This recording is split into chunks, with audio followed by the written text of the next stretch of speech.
Bienvenue à tous. New York, capitale diplomatique mondiale cette semaine, à l'occasion de la 76e Assemblée générale des Nations unies. Et justement, Washington Forum s'est déplacé dans la Grande Pomme à l'occasion de ce grand rendez-vous annuel. Crise sanitaire mondiale, multilatéralisme, paix et résolution des conflits, développement, changement climatique. Les dirigeants des 193 pays qui s'adressent soit en personne, soit par vidéo à la tribune de l'Assemblée générale abordent les grands sujets de l'heure. Pour la deuxième année consécutive, la pandémie de Covid-19 impacte le déroulement et le thème des discussions. Même si les avancées dans la vaccination ont permis à plusieurs dirigeants de faire le déplacement à New York, contrairement à la session précédente où l'essentiel des travaux s'était effectué virtuellement. La diplomatie face aux questions brûlantes du moment, c'est tout de suite dans Washington Forum.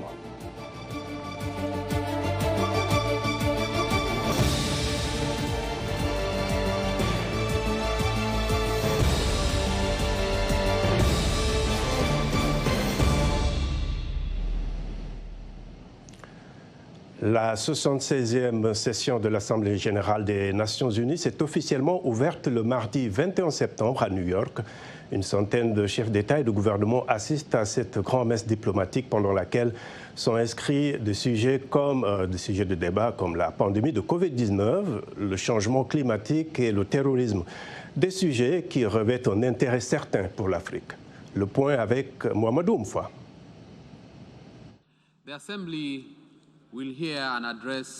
La voix de l'Afrique a retenti dès le premier jour de l'Assemblée générale à travers le président Félix Tshisekedi qui s'est exprimé à la tribune de l'ONU. Président de la RDC et surtout président en exercice de l'Union africaine, il a appelé les pays développés à intensifier leur aide à l'Afrique pour lutter contre la pandémie de Covid-19.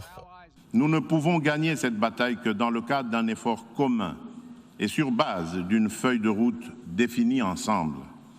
Ceci exige un partage des responsabilités et plus d'équité dans la complémentarité que commande la mondialisation de nos économies et la globalisation des enjeux internationaux. D'ici janvier 2022, le nombre de vaccins à distribuer dépassera les 25 millions par mois en Afrique.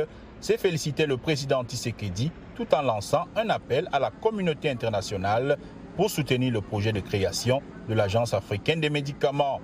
Félix Tshisekedi en a aussi profité pour évoquer la question du terrorisme qui progresse sur le continent. Lorsque les États africains sont déstabilisés ou menacés de déstabilisation, notamment par le terrorisme, l'ONU a le devoir de les soutenir activement dans leur combat héroïque pour le bien-être de l'humanité, au-delà des déclarations de compassion et d'intention, peu suivies des faits sur le terrain. Dans le même ordre d'idées, Félix Tshisekedi a aussi assuré que son continent ne tolérera plus jamais des régimes militaires au moment où des militaires se sont emparés du pouvoir au Tchad, au Mali et en Guinée. Autre sujet d'intérêt pour l'Afrique, le changement climatique, un sujet abordé par le président américain Joe Biden, dont c'était la première prestation à la tribune des Nations unies en tant que chef d'État. Il a promis de doubler à nouveau le montant de l'aide internationale accordée par les États-Unis aux pays les moins avancés. En avril, j'ai annoncé que les États-Unis doubleraient leur financement international public pour aider les pays en développement à faire face à la crise climatique. Et aujourd'hui, je suis fier d'annoncer que nous travaillerons avec le Congrès pour doubler à nouveau ce chiffre, y compris pour les efforts d'adaptation. Cela fera des États-Unis le leader du financement public pour le climat. La 76e session de l'Assemblée générale s'achève le 27 septembre.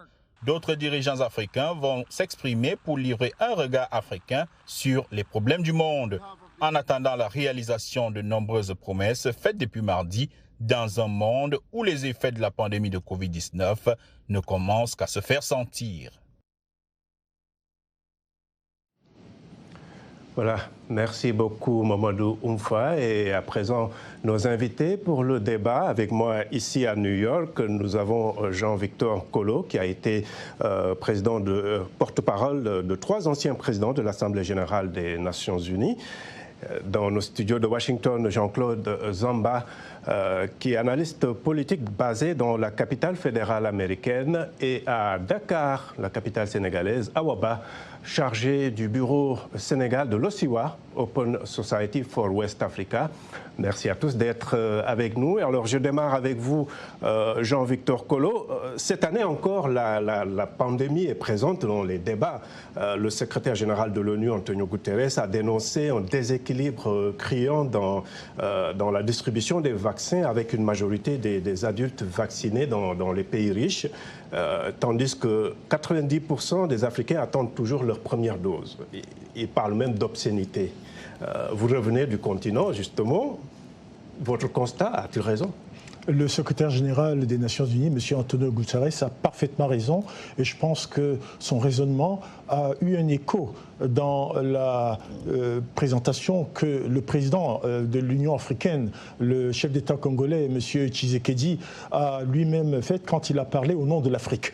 La pandémie ne sera combattue que si elle est combattue globalement. C'est donc dire qu'avec le fossé qu'il y a entre les riches et les pauvres, entre les pays du Nord et les pays du Sud... Au Nord, on parle de troisième dose dans les pays. Absolument. On parle déjà de troisième dose dans certains pays, mais dans les pays africains, on n'en est pas encore là. On est très loin de ce compte. Il faut donc d'abord lutter contre la désinformation, qui est un mal en lui-même, mais il faut aussi et surtout trouver les moyens afin qu'il n'y ait pas un monde de dichotomie, où certains parlent déjà d'une nouvelle organisation de la société, où le pass sanitaire devient un passe-droit, alors que beaucoup d'Africains ou beaucoup de pays africains risquent de se retrouver un peu dans la situation du Brésil, où la délégation brésilienne à New York, n'ayant pas tous les passes nécessaires, a dû consommer des pizzas sur le trottoir parce que les restaurants ne leur donnaient pas accès. Je pense que cette sorte d'image représente très bien le fossé qui risque de s'agrandir. Il est donc important pour la communauté internationale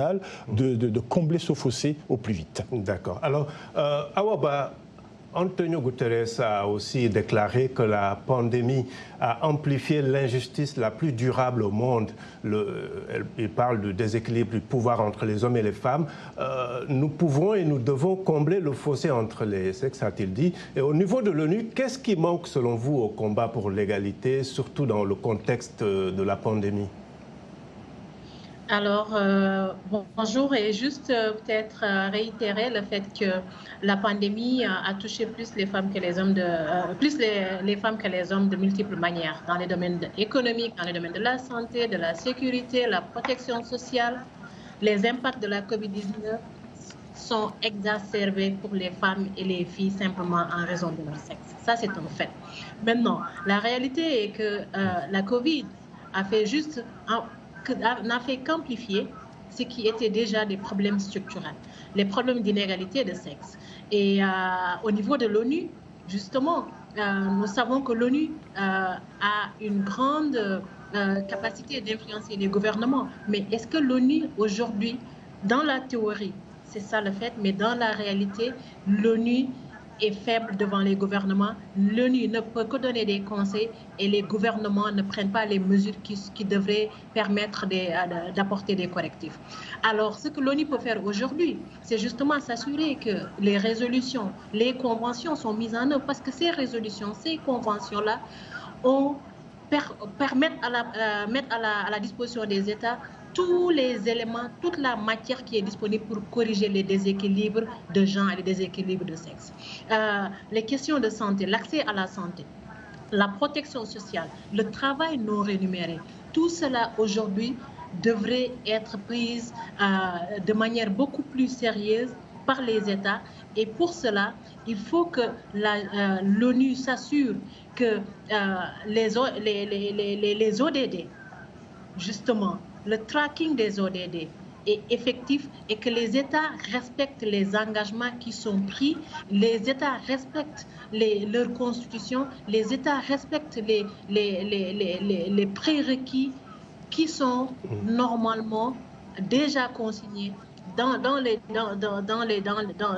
résolutions de l'ONU, mais aussi dans toutes ces conventions-là auxquelles les États... D'accord, Jean-Victor aura l'occasion de réagir à cela, mais je vais à Washington. Jean-Claude Zamba, le président de la RDC, Félix Tshisekedi, qui est également le président en exercice de l'Union africaine, a été le premier chef d'État du continent à prendre la parole et il a demandé plus de représentation au sein du Conseil de sécurité. Le sujet n'est pas nouveau, c'est vrai, mais a-t-il raison de remettre cela sur la table ? Absolument.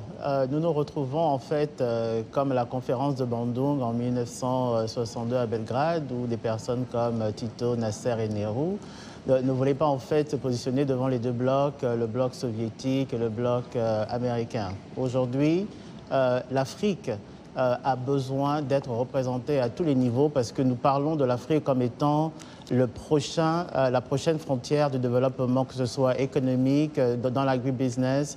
La plupart des jeunes, comme nous le savons, et les femmes, ont un pouvoir, une capacité qui n'est pas encore mise en œuvre. Et nous savons que demain, pour être en mesure de mettre en place sur le plan mondial ce que l'Afrique pourra donner au monde, il faudra également une représentativité à tous les niveaux. Je suis tout à fait d'accord avec le fait qu'il faut attaquer sur tous les fronts. Aujourd'hui, nous avons des jeunes qui veulent vivre comme des jeunes qui sont en Occident. Nous avons des personnes, comparées aux années 1960, aux indépendances, qui sont plus éduquées. Nous avons des jeunes qui sortent des universités comme Harvard, Oxford, également de grandes universités en Afrique. Les matières premières africaines sont maintenant un peu plus mieux gérées dans certains cas. Et je pense qu'aujourd'hui, nous avons des dirigeants visionnaires. Nous avons des dirigeants qui veulent vraiment faire avancer non seulement leur pays, leur région, mais également l'Afrique. D'accord. Alors, Jean-Victor Awaba a un peu évoqué cette question des moyens dont disposent les Nations Unies face aux États, surtout les plus puissants. Mais justement, cette question de la représentativité au Conseil de sécurité, est-ce que cela pourrait aider l'Afrique à mieux se faire entendre sur cette question sécuritaire, par exemple? Absolument. Je pense que ce que Awa a évoqué est très important. La représentation équitable de l'Afrique au sein du Conseil de sécurité est essentielle. D'ailleurs, les pays africains ont pris une décision historique à Ezulwini, que l'on appelle le consensus de Ezulwini, en Eswatini, ancien Swaziland, où l'Afrique veut non seulement être à la suite des décisions, mais veut être partie prenante lors des discussions à la table du Conseil de sécurité. C'est donc très, très, très important et c'est une question que l'on discute depuis beaucoup trop longtemps déjà. Il faut véritablement que cette chose soit résolue parce que la réforme du système international commence d'abord par la réforme du Conseil de sécurité. Les Nations Unies telles qu'elles avaient été constituées il y a un peu plus de 70 ans ne représentaient pas à l'époque ce que le monde est aujourd'hui. Il est donc important que l'Afrique, avec sa vivacité, avec sa population, parce que le dividende démographique donne beaucoup d'espoir et beaucoup d'avantages à l'Afrique pour les décennies à venir. Donc l'Afrique doit être à la table et être parfaitement représentée. Surtout sur cette question de lutte contre le terrorisme, par exemple. Surtout, et je dois dire que l'Afrique a déjà connu des succès. C'est ce mois de septembre que nous avons perdu en Afrique le président Abdelaziz Bouteflika d'Algérie, paix à son âme. Et quand j'ai eu l'honneur de le rencontrer il y a 6 ans environ à Alger, il nous rappelait que c'était sous sa présidence, en tant que président de l'Assemblée générale, lui qui était jeune ministre des Affaires étrangères de l'Algérie, c'est sous sa présidence que l'Afrique du Sud avait été exclue des Nations Unies à cause de l'apartheid. Donc la communauté internationale avait réussi, n'est-ce pas, à combattre l'apartheid. La communauté internationale a après enfourché le combat contre le terrorisme. Il faudra savoir si demain la communauté internationale pourra dire qu'elle a combattu avec succès une pandémie comme celle du coronavirus. D'accord. Alors, Awa, cette question du terrorisme international vous inquiète-t-elle au moment où, dans le Sahel, par exemple, les armées ont du mal à faire face, alors qu'on assiste même à un débat ou des passes d'armes sur la présence des troupes étrangères ou d'une arrivée prochaine du groupe privé russe Wagner? Absolument. Abdurrahman, vous savez que ce n'est plus un secret de polichinelle que le groupe d'État islamique ainsi que ses rivaux d'Al-Qaïda veulent faire de l'Afrique leur nouvelle priorité, leur base arrière. Et malheureusement, ce que nous avons constaté, c'est que l'approche qui est principalement axée sur la sécurité a été contre-productive jusque-là. Parce qu'elle n'a pas permis de s'attaquer en fait aux problèmes de fond qui poussent, c'est-à-dire les raisons qui poussent tant de jeunes à adhérer à ces groupes-là et au terrorisme international d'avoir un écho. En fait, il faut dire que les problèmes au Sahel, par exemple, sont beaucoup plus profonds que c'est seulement des questions sécuritaires. C'est des questions surtout, c'est des questions économiques, c'est la sécheresse, donc la question climatique, mais c'est aussi la corruption, c'est aussi la pauvreté, c'est aussi le chômage. Donc, pour moi, les solutions sont principalement des gouvernances. Une meilleure gouvernance politique, une meilleure gestion des ressources pour que les ressources profitent aux jeunes. Ces jeunes aujourd'hui qui adhèrent à ces mouvements-là, ces jeunes aussi qui se lancent dans la migration clandestine avec tous les périls que ça a. S'ils n'ont pas d'opportunité, mais ils sont à la merci de tout groupe qui espère faire d'eux leur force. Nous avons aussi vu que la solution consistant à recourir à des forces multinationales aussi a ses limites. Justement, il faut revisiter ce paradigme-là. Les forces locales, il faut... Cette question liée au développement... D'accord, on pourra y revenir en deuxième partie, cette question liée au développement. Jean-Claude Zamba, quelle stratégie mondiale contre le terrorisme en Afrique, surtout après le retrait américain d'Afghanistan? Beaucoup, en fait, se disent est-ce que la solution, c'est de recourir aux forces étrangères, alors qu'on a besoin de la communauté internationale, justement, mais nos armées ont du mal à faire face. Je pense qu'il faut savoir, par exemple, en ce moment, les États-Unis vont se focaliser sur l'Indo-Pacifique. Nous revenons à plusieurs éléments. C'est-à-dire, nous avons des communautés économiques ou politiques comme la CEDEAO. Nous avons l'Union africaine. Quand on se rappelle du cas de la Libye, il est important de donner à ces entités, à ces structures qui ont été mises en place par les Africains, un pouvoir de pouvoir régler en fait certains de ces conflits. Et comme disait Awa, aller aussi à la base, c'est-à-dire à la base d'où proviennent en fait non seulement tous ces différents conflits, mais également le terrorisme. Et quand on pense que la majorité des jeunes en Afrique, nous nous retrouvons à peu près plus de 60% de la population qui est jeune, il faut donner à ces jeunes de l'espoir. Il faut donner à ces jeunes qui vont donc faire des études la possibilité de trouver du travail. Et là, on revient à ce que l'on appelle souvent les droits humains. L'accès à l'éducation, l'accès au travail, l'accès de pouvoir se déplacer, sans que vous ne soyez mis en prison parce que vous parlez de certaines choses qui ne marchent pas dans votre pays.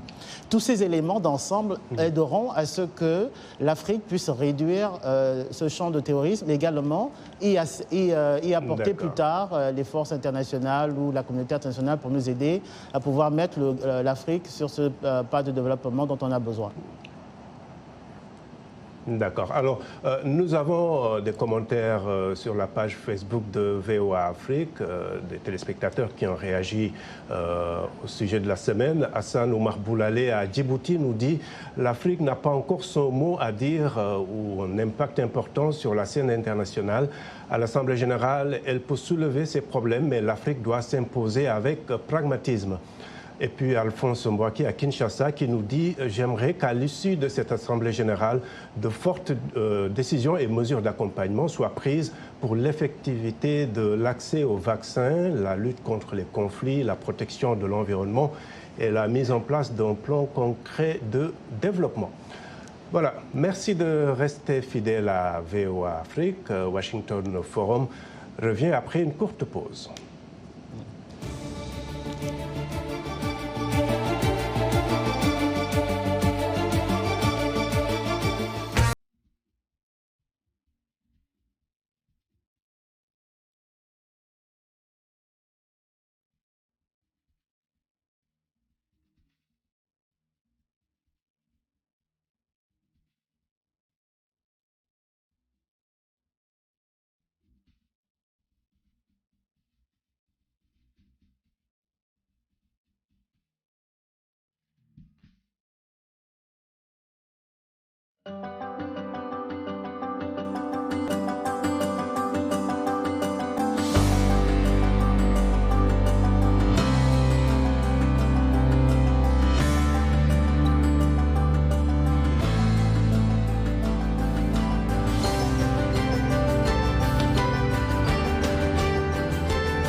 Voilà, heureux de vous retrouver pour la seconde partie de Washington Forum. Et je rappelle nos invités.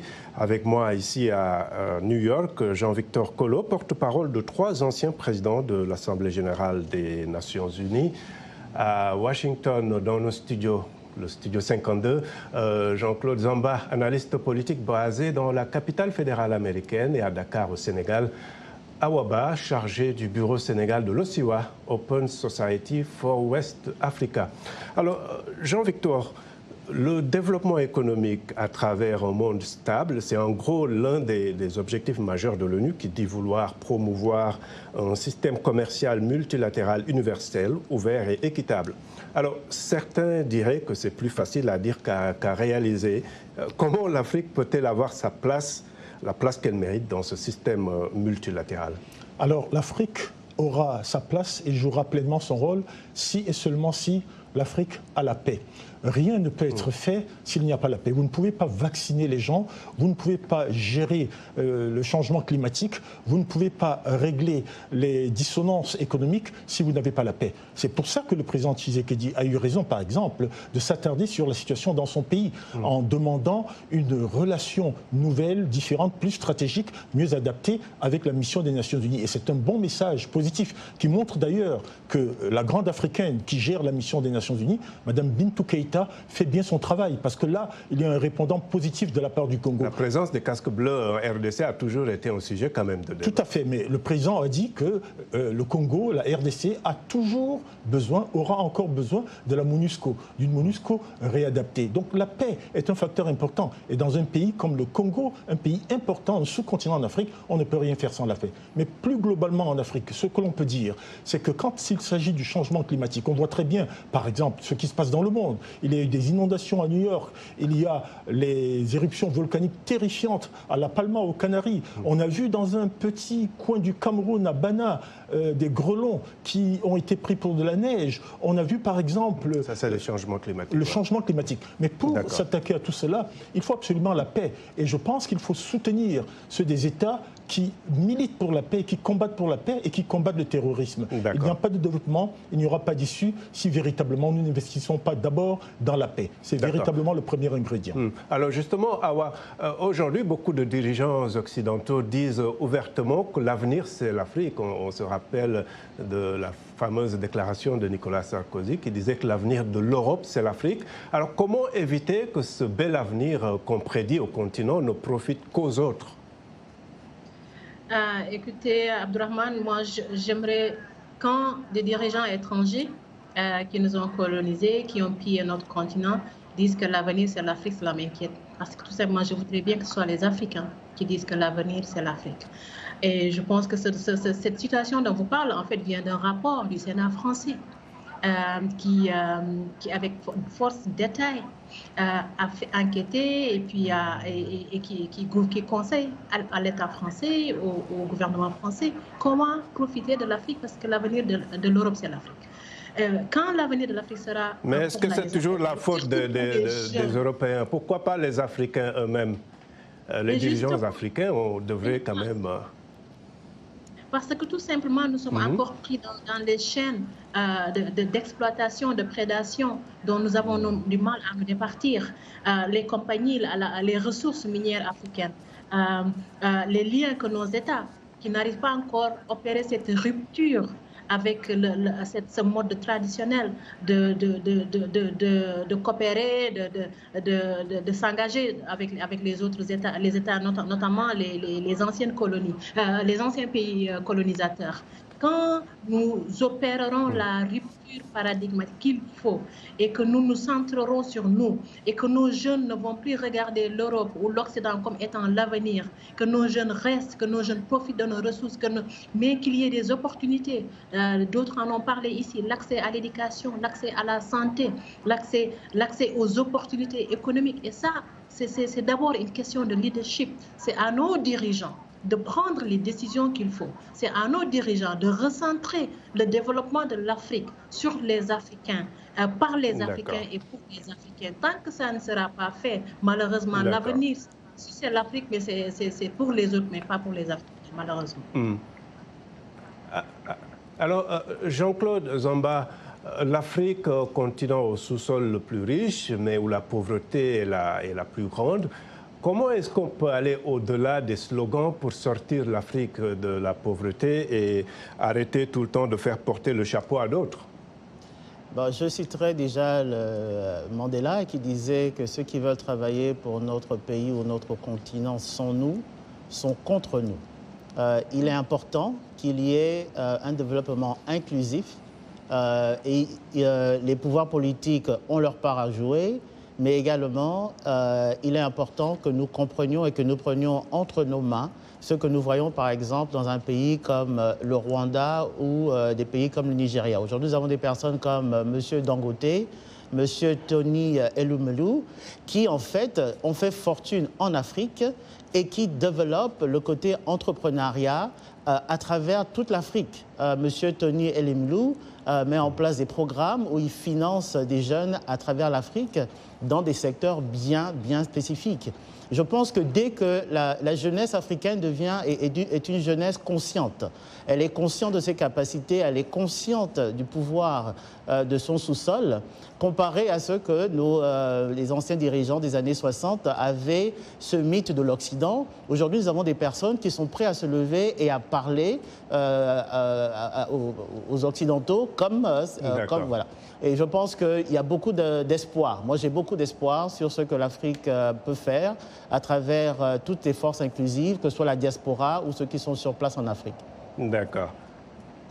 Alors, un dernier tour de table, 1 minute chacun. Pour vous, Jean-Victor, quelle est la question prioritaire qui doit mobiliser l'ONU et la communauté internationale pour les 12 mois à venir? Je pense que pour les 12 mois à venir, l'ONU doit se remettre au centre du multilatéralisme, c'est-à-dire redevenir cet endroit qui permet à la communauté internationale, comme un seul homme, comme une seule femme, en réalité, de gérer de manière déterminée et volontaire les questions de l'heure. C'est le climat, c'est la paix, c'est les pandémies, c'est l'économie, c'est la relance post-Covid. Mais pour que cela arrive, il faut une véritable volonté, mais aussi une détermination, je dirais, des Africains eux-mêmes. Prenez un cas comme l'Afrique centrale.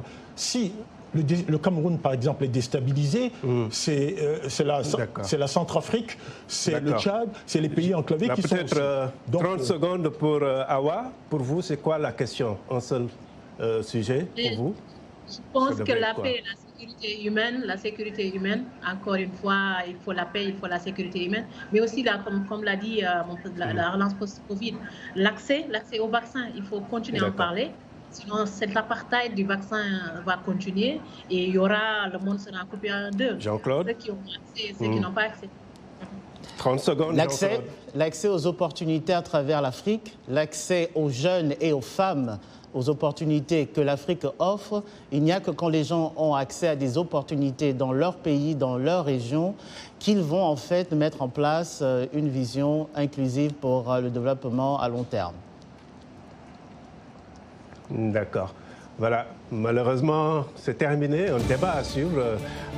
Nous arrivons au terme de ce Washington Forum. Merci à nos invités et à vous qui nous avez suivis à travers nos télépartenaires sur notre site voaafrique.com et sur notre page Facebook. Je n'oublie pas, bien sûr, toute l'équipe technique. Donc, à très bientôt. Au revoir.